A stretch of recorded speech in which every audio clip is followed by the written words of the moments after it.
Waalaikumsalam. Waalaikumsalam warahmatullahi wabarakatuh. Waalaikumsalam warahmatullahi wabarakatuh.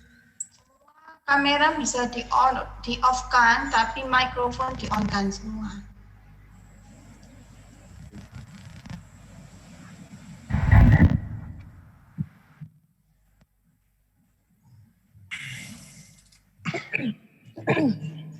Kemudian saya minta salah satu jadi host supaya nanti saya tidak terganggu ketika memimpin kali ini.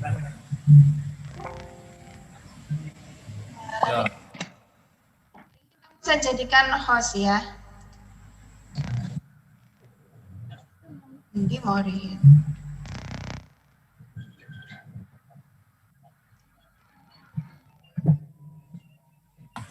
Ini up.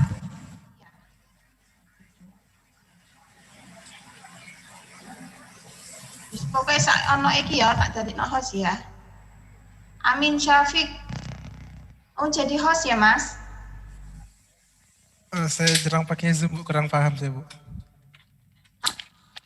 Ya nek ada yang datang kamu langsung di admit, unadmit gitu. Ya ada, Bu. Oke? Ya, Bu. Terima kasih. Baik, kali ini kita akan mereview dulu tentang metode simplex. Kemarin ada kan sudah dapat tugas metode simplex. Apakah ada yang mau ditanyakan tentang metode simplex ini? Ada yang mau WA saya, ada yang mau WA saya, mau menanyakan, terus Bu hasil akhirnya gimana? Ada yang bisa jawab? Izin mencoba menjawab, Bu. Jangan lupa kasih NRP ya, itu namanya. Nama terus NRP, 3 digit terakhir aja supaya saya bisa catat. Saya, Bu. Siapa ini? Hafiz Salam. Ya. Ya, Ini pertanyaannya hasil akhirnya ya, Bu ya? ya. Kalau saya, karena kasusnya menentukan keuntungan, jadi hasil akhirnya berupa laba atau keuntungan maksimum yang diperoleh. Sama nilai variabelnya tuh, variabel optimumnya tuh berapa? Oke, misalkan sekarang, Anda bisa share punya Anda enggak? Oh bisa, Bu.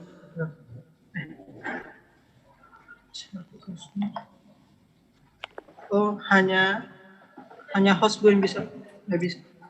Host? Siapa mau host? Tidak ngerti. Host di Google partisipan screen sharing. Ya. Di partisipan kamu klik, kemudian boleh sharing siapapun.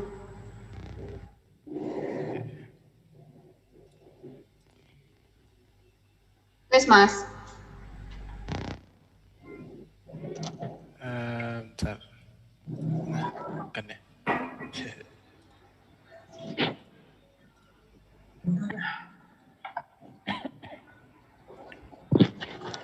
Gak ada pilihan allow ini, Bu, allow share screen. Ada ini mungkin. Coba itu. Gini aja Wes, kamu Mas partisipan tuh kamu klik. Iya, Bu. Nah, kemudian di nama saya itu klik more. Oh iya udah, Bu, cuma nggak ada pilihan buat allow share screen. Di namaku itu kasih ada more, kemudian jadikan host. Balikkan lagi hostnya ke aku. Sudah, Bu. Oke.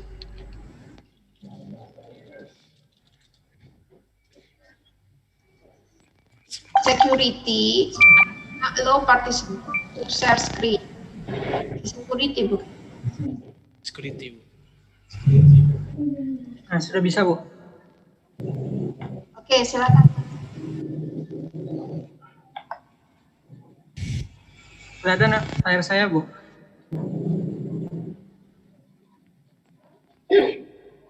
Hafiz minta tolong jadi co-host ya.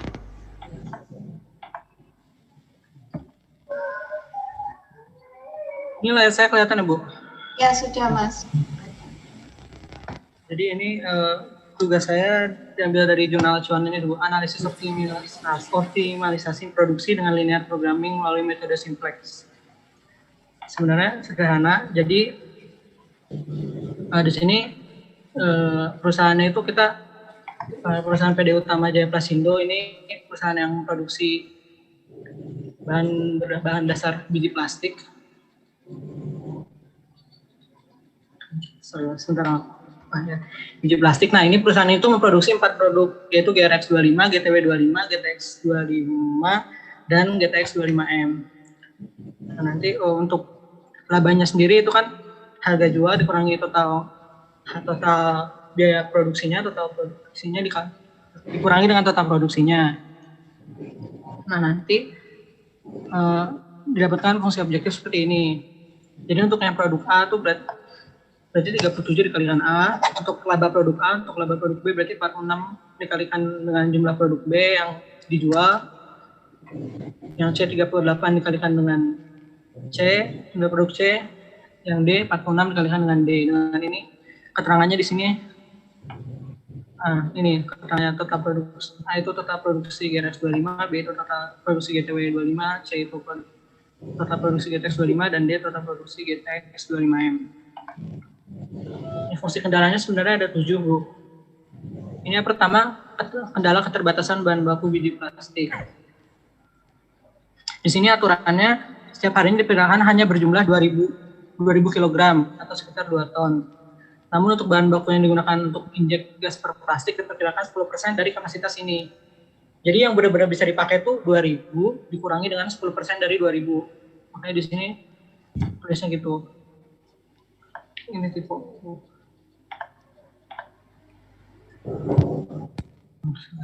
Jadinya 180.000 gram. Yang kedua ada kendala penggunaan mesin, jam kerja mesin. Ini ada aturannya 24 jam setiap hari dan satu kali cetak membutuhkan waktu 30 detik. Mesin berhenti beroperasi setiap 2 minggu sekali. Namun diasumsikan bisa bekerja setiap hari. Jadi ini rumusnya untuk jam kerja mesin. Waktu untuk satu kali injek bagi kapasitas cetakan. Nah, nanti dapatkan fungsi kendala yang kedua, yaitu ini 2,5A ditambah 3B ditambah 2C ditambah 2,5D lebih kecil daripada 86.400 detik. Nah, 86.400 detik ini sebenarnya 24 jam dijadikan dalam detik. Itu 86.400 detik. Itu. Sini yang ketiga. Ada kendala keterbatasan jam tenaga kerja.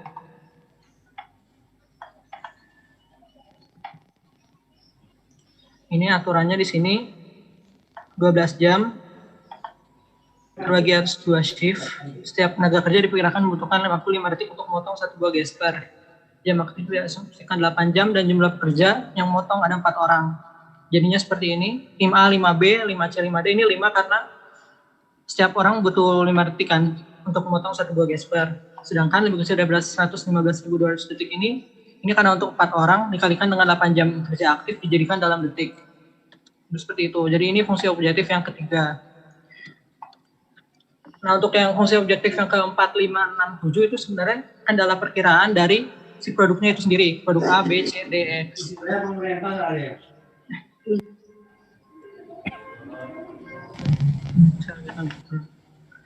Nah, untuk rumusnya sendiri untuk dalam permintaan setiap produk itu, ini total permintaan produknya dibagi dengan 18 bulan. Karena di sini ada keterangannya kan. Hari datang. Nah, untuk yang pertama, untuk yang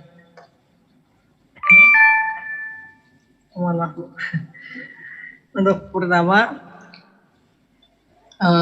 total permintaannya 71.000 lusin per 18 bulan, 3.944 lusin. Nah, dari sini bisa jadi kepisis itu dikalikan dengan 18 per 30.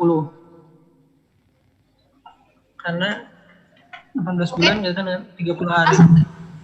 Simplexnya coba. Langsung ke simplexnya. Ini sih, Bu. Jadi berdasarkan fungsi objektif sama constraint Kamu bisa itu saya buat tabelnya dulu. Kenapa, Bu? Kan bisa divideokan sebenarnya kan ketika Oh, ini ada videonya, Bu. Cuman ada suara. Oke. Udah ada video, udah ada animasi suaranya, Bu. Cuman kalau saya play dari awal takutnya kelamaan. Soalnya kan tadi ada yang saya singkat-singkat juga. Itu sih, Bu. Ya. Sehingga hasilnya yang mana? Tabel simplex yang mana? Ini tabel Excel, saya buat tabel Excel-nya dulu, terus pakai fungsi solver. Dari fungsi solver pakai fungsi simplex. Hasilnya ini, Bu, fungsi objektifnya 837.600. Jadi keuntungan maksimalnya itu 837.600. Dengan produksi A supaya optimum itu 2.400, produksi produk B supaya optimum itu 7.200, produksi produk C supaya optimum itu 3.000, dan produksi produk D supaya optimum itu 6.600. Oke. Memang ya, terima kasih Hafiz. Masih, Bu. Saya stop share ya, Bu. Memang kalau pakai Excel, asalkan Excelnya itu ada fitur solvernya, maka Anda bisa menggunakan solver itu untuk mencari nilai optimasinya. Baik, namun demikian tidak semua Excel itu ada yang punya program Word. Microsoft itu tidak semua. Misalkan punya saya aja, saya tidak punya solvernya. Jadi harus beli, ya bacakannya juga harus canggih gitu kalau pakai solver. Sebenarnya yang saya inginkan itu Anda mengerjakan bentuk tabelnya secara manual. Kenapa? Supaya Anda bisa, kalau disuruh bikin programnya dalam bahasa CD MATLAB misalkan, atau bahasa Python gitu ya, sekarang yang lagi ngetrend, itu Anda tahu alur berpikirnya. Kalau Anda tahu langkah per langkahnya. Itu jadi jangan pakai solver harusnya, tapi kalau yang sudah terlanjur ya nggak apa-apa. Ada yang nggak pakai solver? Saya, Bu. Saya, Bu. Saya pakai MATLAB, Bu. Saya, Bu. Saya manual pakai tabel, Bu. Saya manual, Bu. Saya itu manual pakai tabel, Bu. Saya pakai tabel sama Excel, Bu. Saya dua-duanya, Bu. Dua-duanya ya. Oke, sip. Coba Abdul Miskian. Baik, Bu. Bisa share screen time. Sebentar, Bu.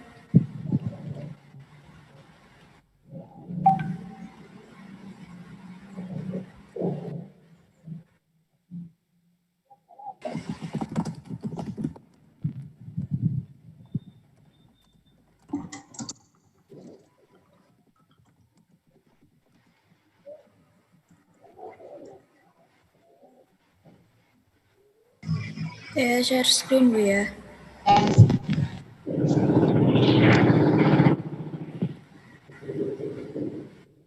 Sudah kelihatan, Bu.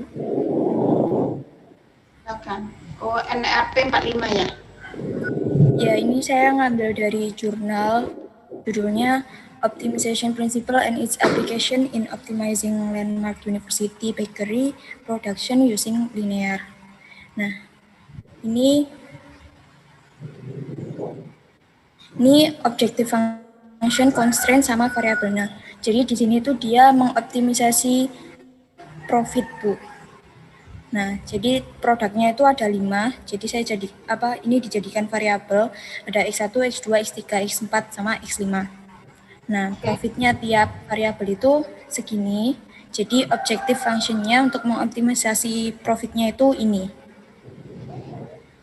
Nah, kemudian constraint-nya itu jadi tiap produk ini dibutuhkan beberapa bahan, diantaranya ini ada tepung, telur, susu, dan lain-lain. Nah, itu tiap produknya butuh segini dengan yang digunakan itu maksimal hanya ini 9.300.000. Jadi constraint-nya yang ini, Bu. Constraint-nya ini constraint-nya ada 8 constraint, dan kemudian yang tambahannya adalah yaitu produknya itu harus lebih dari sama dengan 0. Nah, Nah, seperti itu, Bu. Lalu bentuk constraint ini diubah menjadi bentuk kanonik. Juga objective function-nya diubah menjadi bentuk kanonik. Nah, kalau objective function-nya itu diubahnya itu dipindah ke ruas kiri semua. Sehingga hasilnya dari Z min 80x1 min 60x2 min 70x3 min 50x4 min 30x5 sama dengan 0. Nah, sedangkan untuk constraint-nya itu kan ini kurang dari sama dengan. Nah, kita ubah menjadi sama dengan. Nah, itu ditambahkan dengan variabel slack. Jadi di yang constraint yang pertama itu ada ditambahkan variabel slack 1. Nah, jadi persamaannya jadi 400x1 plus 450x2 dan seterusnya ditambah S1 sama dengan 9.300.000. Begitupun dengan constraint-constraint yang lain, itu ditambahkan variabel slack 2, variabel slack 3, dan seterusnya sampai variabel slack 8. Nah, setelah itu sudah Bu. Enggak. Kita akan lanjut, tapi saya mau tanya dulu ke yang lainnya. Ada yang tahu kenapa kok ditambahkan? Kenapa slack di sini ditambahkan, bukan dikurangi? Saya Bu mencoba menjawab Irfan Bu. Irfan Sayo, NRP 108. Okay. Saya ingin mencoba kenapa ditambahkan variabel slack itu karena supaya dia itu fungsinya jadi sama dengan Bu, bukan kurang dari sama dengan. Soalnya variabel slack itu termasuk sisa kayak sisa bahan gitu Bu. Ya, kenapa dijumlah? Kenapa nggak ngurangi? Kenapa di situ slack itu plus S1 gitu? Kenapa nggak minus S1? Saya mau mencoba menjawab, Bu. Mahendra, silakan. 48.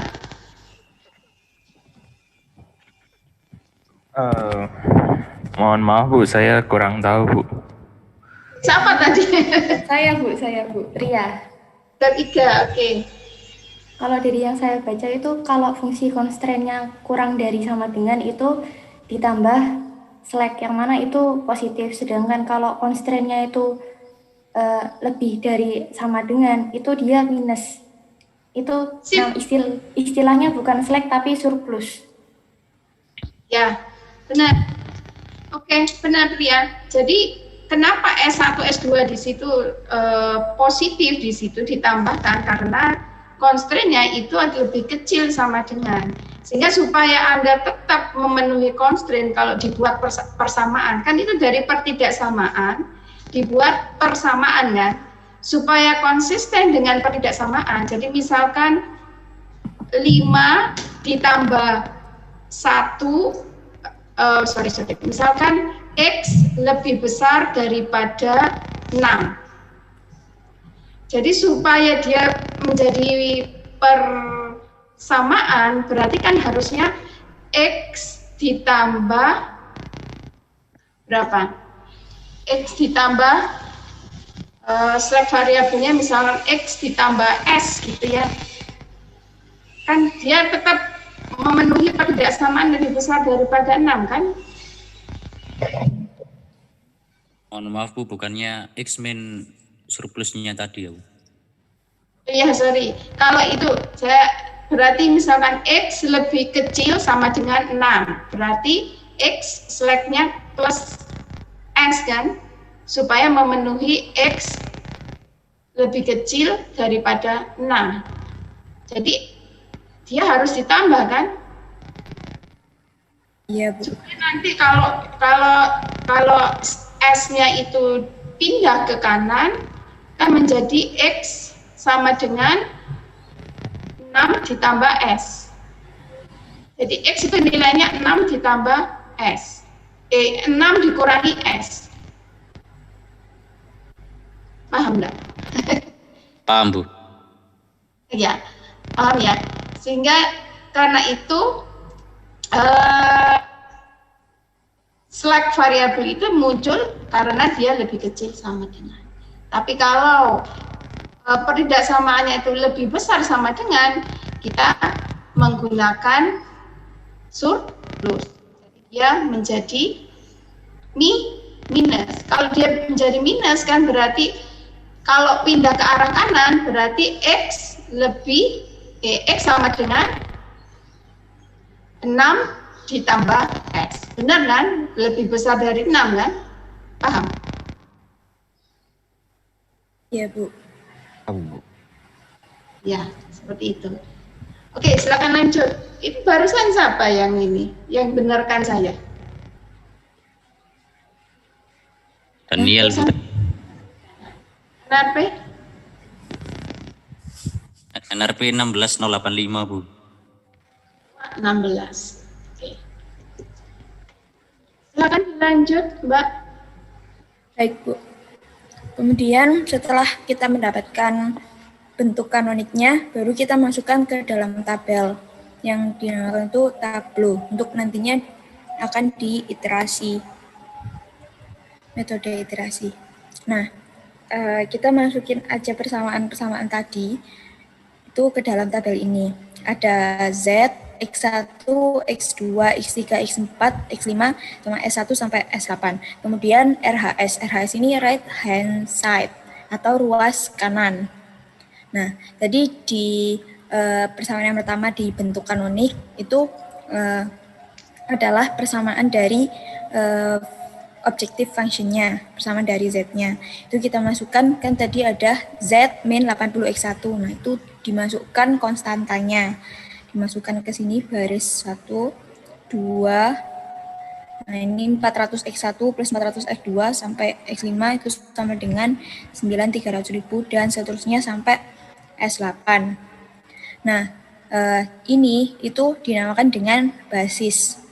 Jadi, basis ini adalah nilai pada tiap kolom, variabel pada tiap kolom yang memiliki satu barisnya itu nilai 1, sedangkan yang lain itu nilainya 0. Seperti pada kolom Z, itu kan nilai satunya ada di baris pertama, sedangkan yang lain itu 0. Berarti baris ini basisnya Z. Dan kemudian yang S1 juga seperti itu, berarti baris yang kedua ini basisnya adalah S1. Nah, setelah itu kita lakukan iterasi untuk menemukan optimisasi dari baris yang pertama ini, yaitu fungsi objektifnya Z ini. Nah, dilihat dari baris pertama ini kan masih ada nilai minusnya, seperti minus 80, minus 60, minus 70, dan seterusnya. Nah, agar Z ini nilainya maksimum, optimum, berarti dia ini setidaknya harus bernilai positif atau 0 di baris pertama ini. Lalu kita lakukan iterasi dengan cara tentukan terlebih dahulu ini kolom kuncinya. Nah, untuk menentukan kolom kunci itu dilihat dari variabel dari baris satunya yang nilainya adalah negatif terbesar. Nah, di antara nilai ini yang memiliki nilai negatif terbesar adalah kolom X1. Jadi dia adalah kolom kuncinya. Nah, setelah kita tentukan kolom kuncinya, baru kita harus menentukan baris kunci. Caranya itu adalah dengan rasio. Rasionya itu yaitu perbandingan antara right hand side dengan kolom kunci. Berarti 9.300.000 itu dibagi 400, 2.800.000 dibagi 30, dan seterusnya. Nah, ini ketemu rasionya atau indeks rasionya. Nah, setelah ketemu, untuk Stop. Oke. Ini tadi Anda cerita tentang pivot kan? Pivot itu atau nama lainnya kunci. Sekarang Anda lihat apakah pertanyaannya sekarang untuk yang lain. Apakah baris Z itu harus di atas? Tidak, Bu. Tidak kan? Admin ya jawab barusan. Tidak harus di atas. Jadi bisa di paling bawah atau yang paling atas, terserah. Oke, pertanyaan kedua. Ini 88. Pertanyaan yang kedua. Kalian sudah jawab, mungkin tidak perlu jawab lagi ya, biar yang lainnya dapat. Pertanyaan kedua. Kalau misalkan tadi itu memaksimumkan kan? Ya. Maka Anda ini sisi koefisien dari Z itu bisa negatif semua kan, minus 8 ke arah kiri semua ya. Sekarang kalau misalkan fungsi objektifnya itu meminimumkan error, tadi kan laba soalnya, jadi memaksimumkan. Kalau meminimumkan error, bagaimana caranya? Bu, saya boleh jawab. Jawab, Bu. Izin menjawab. Ya, 6. Ya Ibu, jika memaksimalkan kan mencari nilai negatif terbesar yaitu minus 80, namun jika meminimumkan mencari nilai positif yang terbesar Bu, jadi kebalikannya. Sip. Jadi itu ya bedanya ya. Yang jelas cari yang terbesar secara amplitudenya. Oke? Untuk menentukan secara magnitudonya untuk menentukan kolom pivotnya. Setelah itu baru menentukan baris pivotnya dari rasio. Kalau rasio ini tetap sama, maksimum atau meminimumkan, dia cari yang paling Boleh, Bu. ya. Cari yang paling Kecil. Paling kecil Bu, rasio. Kecil, Bu. paling kecil ya untuk menentukan baris pivotnya. Oke, sudah. Terus habis itu dilakukan perhitungan seperti layaknya Anda di matriks vektor ya. Kan mengubah dari aljabar linear itu, mengubah dia supaya menjadi 110-nya itu di sebelah X1 sampai X5 yang semula di S1 sampai S6 ya. Oke, silakan lanjut Mbak, langsung dipersingkat coba iterasi terakhir. Ya, jadi ditentukan iterasinya setelah pivot ya di iterasi, setelah itu yang terakhir ini tabel 3. Nah, di sini. Nah, terlihat bahwa setelah diiterasi 2 kali itu baris Z ini atau objective function ini itu nilai ininya itu sudah tidak ada yang negatif alias positif semua.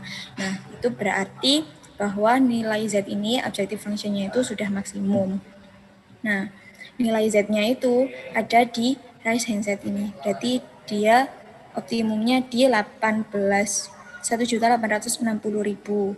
Kemudian nilai X1 dilihat dari sini itu nilainya 14.000, terus X3 10571,43. Nah, sedangkan dilihat di basis kan tidak ada nilai X2, X4 sama X5. Berarti mereka nilainya 0. Kok ada X6 sampai X5? Itu nilainya 0. Kemudian sedangkan bahan-bahan yang dibutuhkan itu dimasukkan kembali nilai X-nya yang tadi sudah ditemuin. Berarti kan kalau floor tadi kan 400 X1 dan seterusnya itu dimasukkan kembali nilainya. Hasilnya bahan yang dibutuhkan itu ini. Untuk floor segini, ya segini, milk segini, egg dan seterusnya seperti itu. Oke. Ya sudah Bu. Jadi yang Anda lihat ini hasilnya berarti Anda lihat di sebelah kanan. Ada yang pakai kolom B, ada yang bilang kolom RHS. Ya, kolom nilai basis ada yang bilang RHS. Sekarang pertanyaannya, X2, X4, X5, X6 itu 0.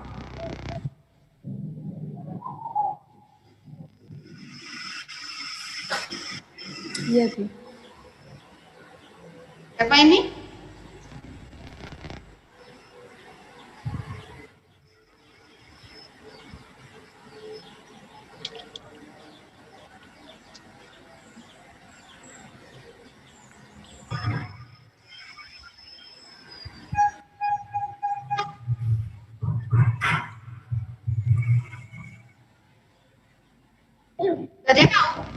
Tadi kan disebutkan sama ini Mbak Tavi. Ya, Bu. Yandra Tanto, Bu. Yandra 71, oke? Kenapa X2, X4, X5, X6 0 ya? Biar dia untungnya paling banyak, Bu. Kan dari constraint tadi itu kalau misalnya kita misal Itu kan nanti ada 14.000 X1 misal. Kalau misalnya tak ganti jadi 13.900 terus tak pindah ke X2 100 itu lebih nggak untung daripada yang angka ini, Bu. Jadi dia lebih milih angka ini biar dia untungnya lebih besar. Ya, tapi kalau dari segi tabel ini berarti kenapa dia 0? Karena Saya izin menjawab, Bu. Izin menjawab, Bu. 00. Iya, Bu. Kalau dilihat dari tabelnya itu kan S2-nya, yang tabel S2-nya itu 00 semua, Bu. Tidak ada angka satunya. Sama seperti yang X4 sama X5 sama X6. Jadi hasilnya 0. Banyak ini ada 15. Nggak ada ini. 1.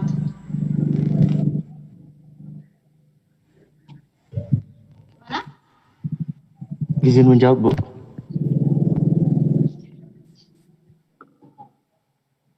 Siapa? Zanza? Siapa? Iya, Bu. Iya, Bu, Zanjabila, Bu.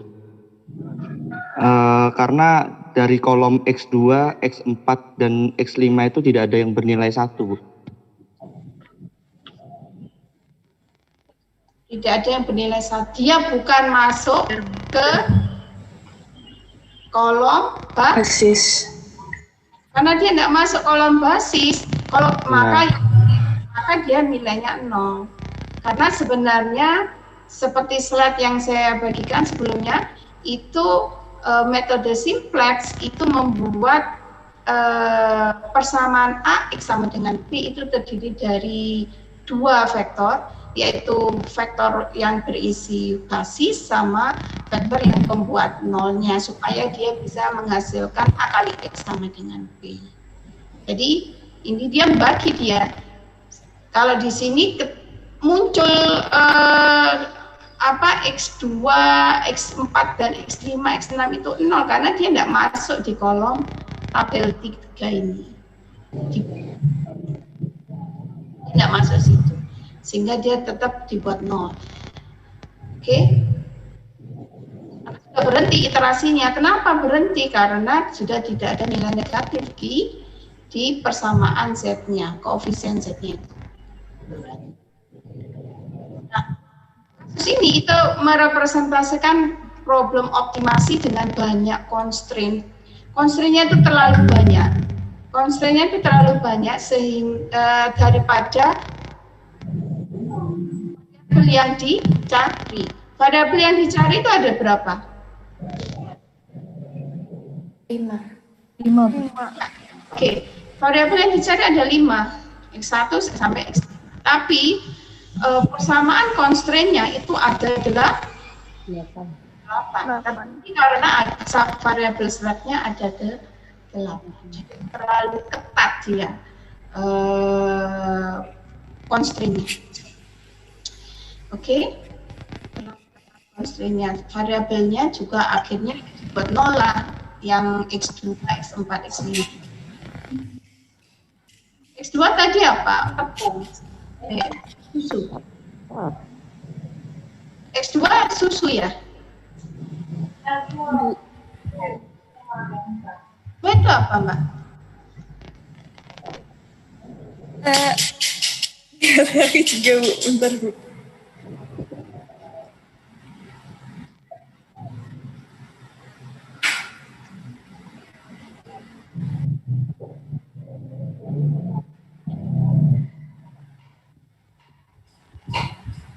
X2-nya rata. Ini X2 0 tapi minusnya 895. Aneh juga kalau Anda bikin roti tapi bahannya 0 gitu. Apakah bisa jadi? Iki wis bener tak perhitungannya. Tapi kalau dari saya dilihat dari PDF-nya jurnalnya itu benar, Bu. Jadi nilai yes ini tuh dimasukkan kembali ke ini persamaan constraint-nya ini 30x1 25x2 ini kurang dari 280 ini. Nah, dimasukkan kembali ke sini nilai X1-nya kan tadi 14.000 sama X3-nya 10.571,43. Nah, itu dikalikan 20 sama 30. Sedangkan X2, X4, X5-nya kan 0.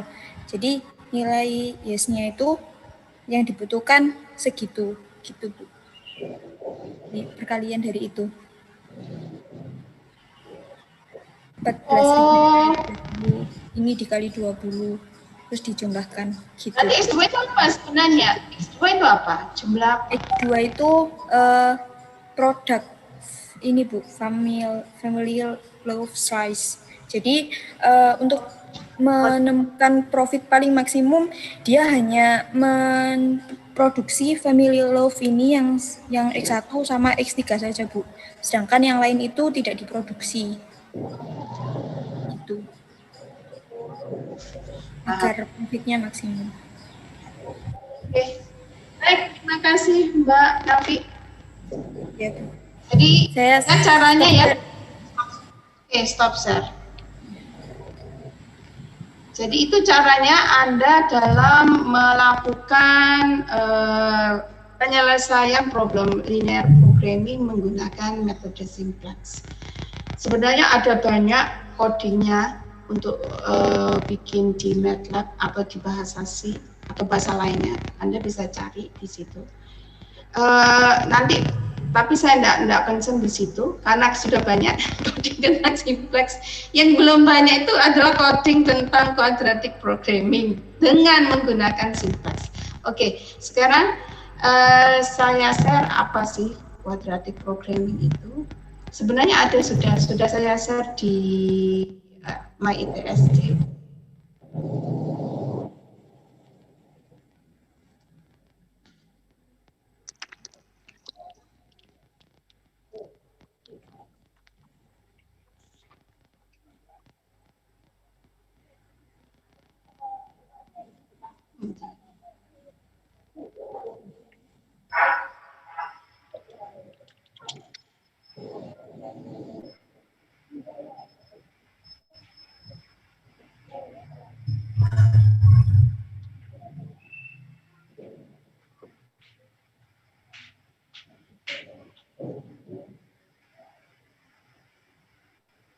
Dibilang kemarin bahwa fungsi objektif itu akan mempengaruhi jenis algoritma apa yang cocok. Kalau misalkan fungsi objektifnya dalam bentuk kuadratik, berarti kita menggunakan quadratic programming. Karena kuadratik maka dia masuk fungsi nonlinear kan.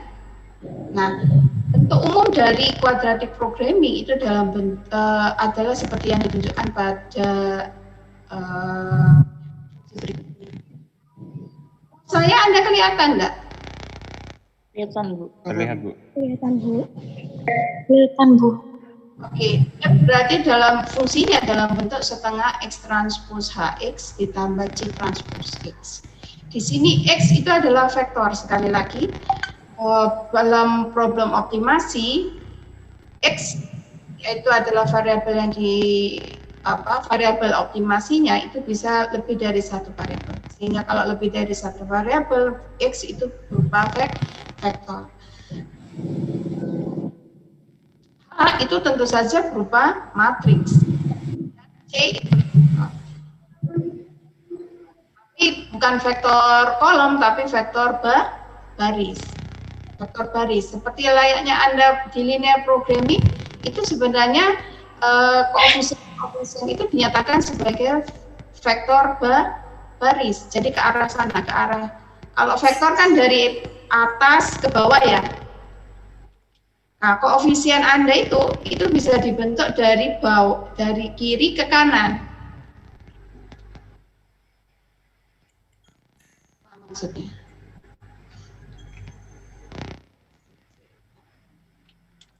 Oke.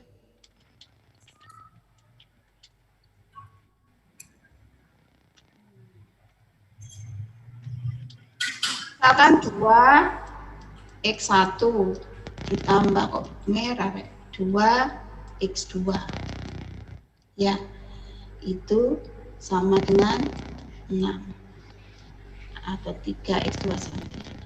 Nah, ini bisa dinyatakan dalam bentuk 2, 3. Ini kan vektor ini. X1, kemudian X2. Ya, sama dengan 5. Anda lihat kan, ini perkalian antara baris, vektor baris sama vektor kolom. Menghasilkan konstanta. Ya. Jadi ini menghasilkan konstanta. Skalar, bukan lagi vektor, bukan lagi matriks. Demikian juga ini, Anda bisa buktikan bahwa transpose, kemudian X transpose dikalikan matriks, dikalikan X, itu nanti akan menghasilkan skalar. Sehingga konsisten bahwa cost function itu adalah bentuk skalar, bukan vektor, bukan matriks. Meskipun X itu adalah vektor. Ya, constraint-nya A kali X. A ini dia lihat berupa matriks. Ini berupa matriks. Kemudian X lebih besar sama dengan 0. Oke. Nah, kalau kita nyatakan dalam tipe 2 bentuk standarnya karena kita mau menggunakan simplex ya, itu adalah X pertidaksamaannya, persamaan constraint yang berupa pertidaksamaan atau inequality constraint itu dinyatakan dalam bentuk equality constraint. AX sama dengan B seperti ini. Oke. Kalau misalkan mau mengubah tipe 1 menjadi tipe 2, itu ada caranya. Oke. Tapi kita menurunkan algoritmanya itu dengan bentuk standar ini, AX sama dengan B. Oke.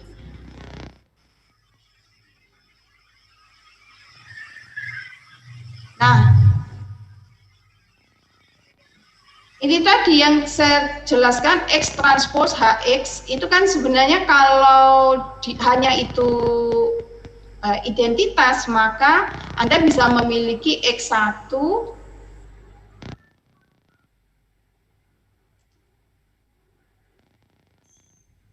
X1 X2 ditranspos kan berarti ke bawah ya, terus dikalikan yang X1 X2 dalam bentuk vektor. Kok ke bawah? Maksudnya dia dari bentuk garis, sehingga kan menjadi X1 X2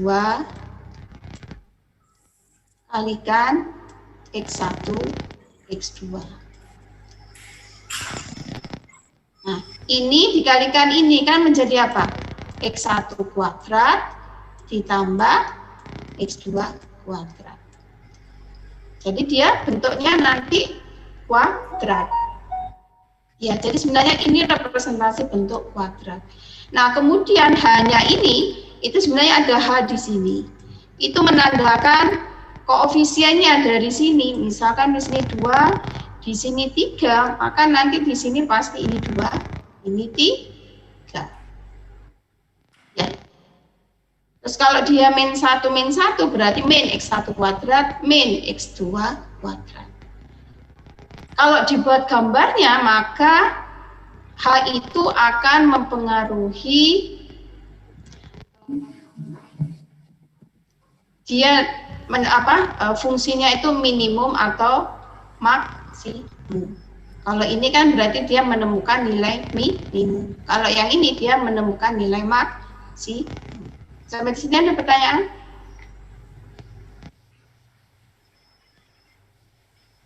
Tidak, saya lanjutkan.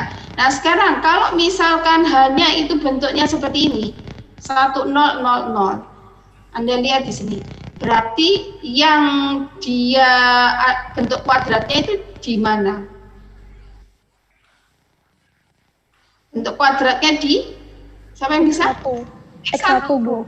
Apa yang barusan? Barusan siapa? Saya, Bu, kayaknya. Iya, kamu. Soalnya ini aku kalau sudah ke share screen enggak tahu. Siapa, Mbak? Nadifa Bu 025. Belum jawab ya. Oke. 025 Bu. Ya, oke. 025. Jadi X1 yang dia dikuadratkan. Kemudian yang X2-nya tidak masuk fungsi objektif karena dia 0. Bentuk fungsi objektifnya cuma X1 kuadrat. Maka kita lihat di sini. X1-nya yang ke sana X1, yang ke sini X2-nya. Jadi yang mempengaruhi ada nilai minimum sama maksimum itu hanyalah di X1. Anda lihat kan? Yang X2 yang sebelah sini, Anda lihat yang sebelah sini kan dia datar aja berapapun X2-nya dia garis lurus ya. Tidak ada nilai minimum atau nilai maksimum. Oke. Sekarang kalau fungsi objektifnya hanya itu bentuknya 1, 0, 0, min 1. Maka bentuknya menjadi X1 kuadrat min X2 kuadrat. Artinya dia di sisi X1, dia ada nilai, siapa bisa?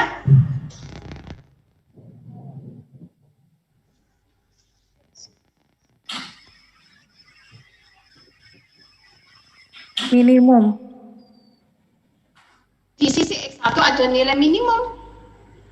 Ya, karena ini siapa barusan yang jawab? Carolina Bu 073.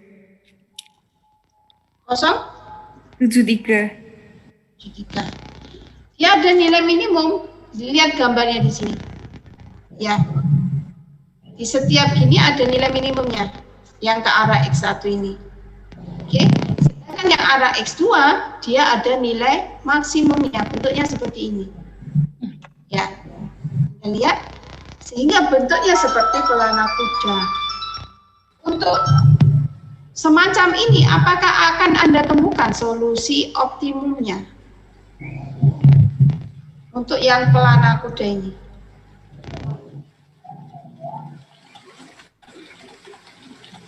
Anda menemukan satu variabel pasangan X1, X2 yang memenuhi kondisi maksimum atau minimum.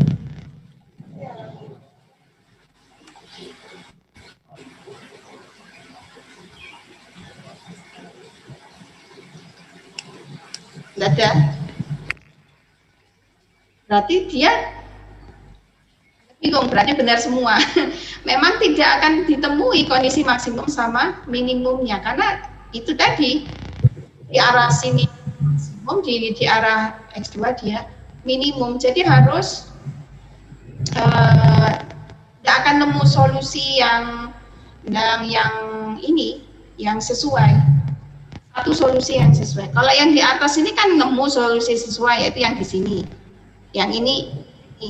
Kalau ini mana? Anda ambil di sini, tapi dia tidak maksimum. Memang dia minimum di sini, tapi dia tidak maksimum untuk yang sebelah sini. Jadi akan banyak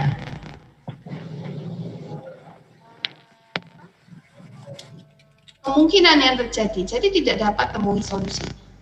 Oke?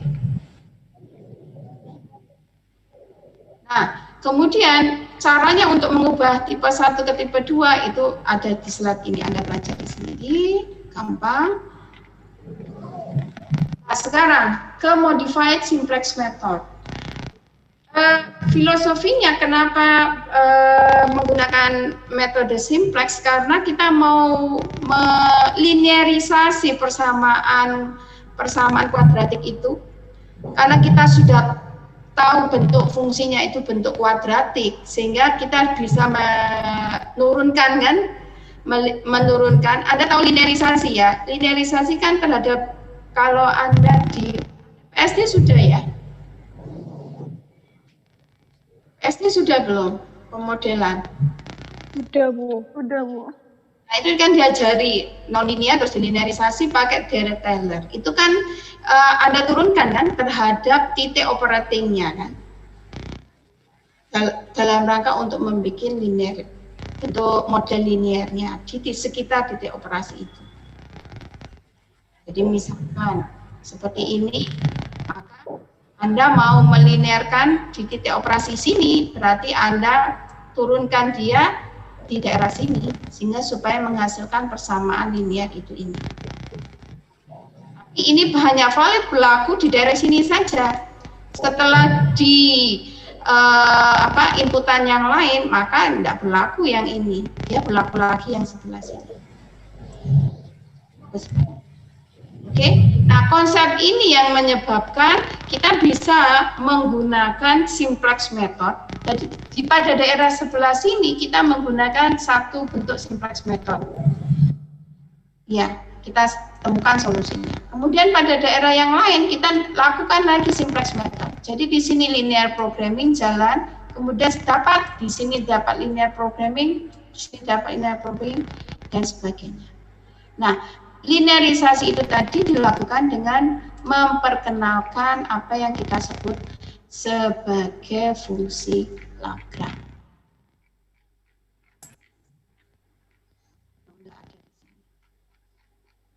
Ya,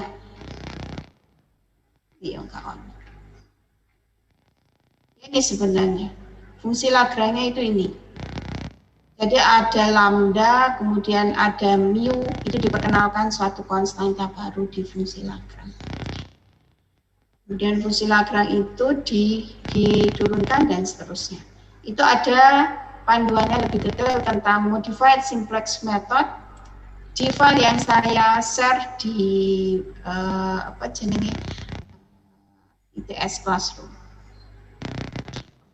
Sehingga tugas Anda berikutnya adalah sama, mencari problem quadratic programming, salah satu contoh quadratic programming, kemudian terapkan modified simplex method untuk penyelesaiannya. Dinyatakan dalam bentuk PPT. Dikumpulkan dalam bentuk PPT. Karena simplex Anda sudah paham kan bentuk tabelnya, itu cuma beda di awal saja. Setelah sampai Lagrange diturunkan, setelah itu masuk ke tabel sudah sama caranya kayak simplex. Oke, sampai di sini. Kalau tidak ada pertanyaan, itu tugas dikumpulkan minggu depan ya, salah saya. Ya suka popo minggu depan. Iya sih, Anda seminggu sekali memang. Oke, minggu depan dikumpulkan. Ada yang ditanyakan? Saya mau izin bertanya, Bu. Ibu, saya izin nanya, Bu. Mau nanya juga, Bu. Siapa dulu ini? Saya, Bu. Saya, Bu. Ya.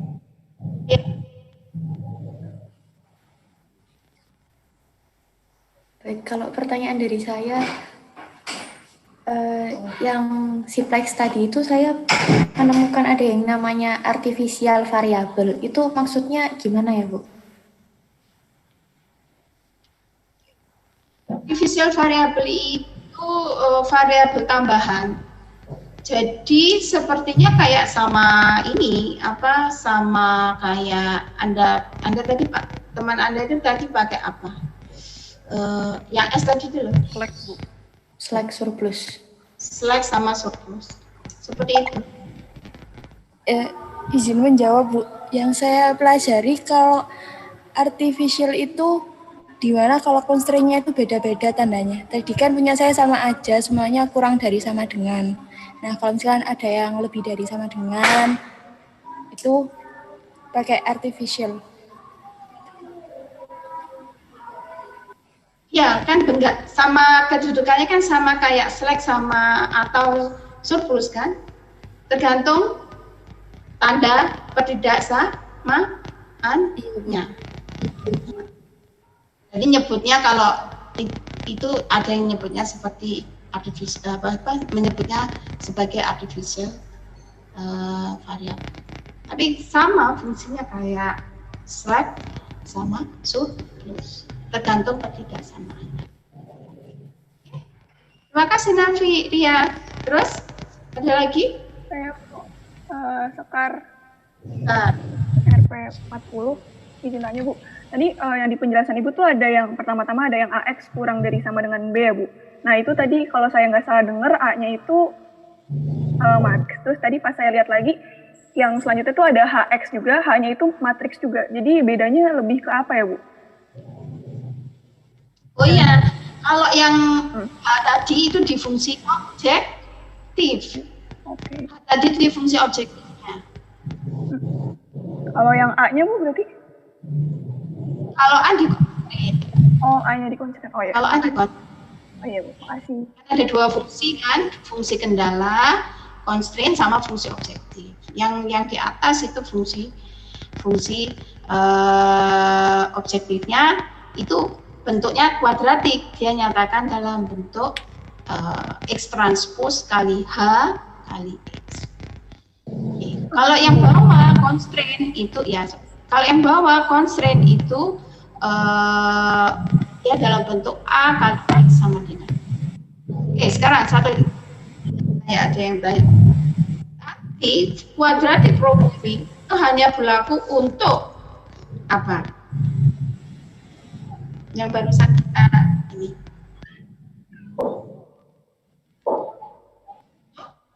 Ada yang tahu? Untuk yang fungsi objektifnya ada X kuadratnya Bu? Atau gimana? Ya, kalau fungsi objektifnya kuadratik dan kalau fungsi constraint-nya sama dengan B itu berarti apa? Linear apa kuadratik atau non linear? Linear. Linear. Linear Bu. Jadi itu kalau constraint-nya itu non linear, ya Anda tidak bisa menggunakan algoritma quadratic programming. Paham ya? Jadi harus yang bawah itu linear, fungsi objektifnya oke kuadratik. Satu lagi pertanyaan? Tidak ada? Tanya. Bisa, oke. NRP berapa? 027. Mau nanya yang tadi ada di kondisi apa? Yang dia nggak ada nilai minimum sama nilai maksimumnya itu nggak bisa dibedain gitu Bu. Itu kan tadi kata Ibu nggak bisa dicari solusinya. Nah kalau misalnya kita nemuin permasalahan tersebut di kehidupan sehari-hari, itu benar-benar nggak bisa dicari solusinya atau gimana Bu? Atau ada cara lain gitu? Ya, kalau terjadi seperti itu, maka constraint itu akan membantu. Constraint itu akan membantu di daerah mana harusnya fungsi objektif itu kita lihat. Jadi kan tadi ada X1-nya banyak ke sana, X2-nya banyak ke sana, sehingga yang sini ada yang seperti ini, bentuknya yang sini seperti ini kan ya. Nah, kalau ada constraint, maka kita bisa netapkan bahwa X1-nya itu antara sini sampai sini. Berarti cuma muncul satu fungsi seperti ini saja kan? Iya. Berarti dilihat dari constraint-nya juga ya Bu? Diatur-atur dari constraint-nya? Iya, betul. Dari constraint kita, makanya waktu kita kuliah, waktu saya pertama itu kuliah, kan ada saya pernah nyebutkan bahwa salah satu fungsi dari constraint itu adalah untuk mempermudah menemukan nilai optimum. Oke Bu, terima kasih Bu. Oke. Kalau tidak ada pertanyaan, saya cukupkan kuliah kali ini di file yang saya bagikan di MyITS itu, MyITS Classroom itu ada beberapa contoh, lebih dari satu contoh, kayaknya 2 atau 3 gitu ya. Oke? Maaf Bu. Ya, Pan? Ada ini Bu, absen yang saya juga bukan lupa siapa telat Bu ngisi absennya itu Bu. Sama teman-teman juga ada yang bagian juga telat ngisi presensi itu gimana Bu? Oh ya telat kan nanti kamu tidak hadir. Kamu Saya hadir jam tadi awal-awal yang jawab pertama itu Bu. Ya Bu. Kan kalau absensinya dibatasi, cuman berapa menit. Iya Bu itu. Ya wes. Irfan sama siapa nanti? Ayo Bu. Sama saya Bu. Ini masuk semua tak? Yang kelas ini. Saya juga Bu. Radia Jatika. Tadi ada Haris sama Farhan juga Bu. Jadi tak buat masuk semua aja. Oke, tidak ada ya. Kita akhiri ya. Terima kasih atas perhatiannya. Assalamualaikum warahmatullahi wabarakatuh. Waalaikumsalam.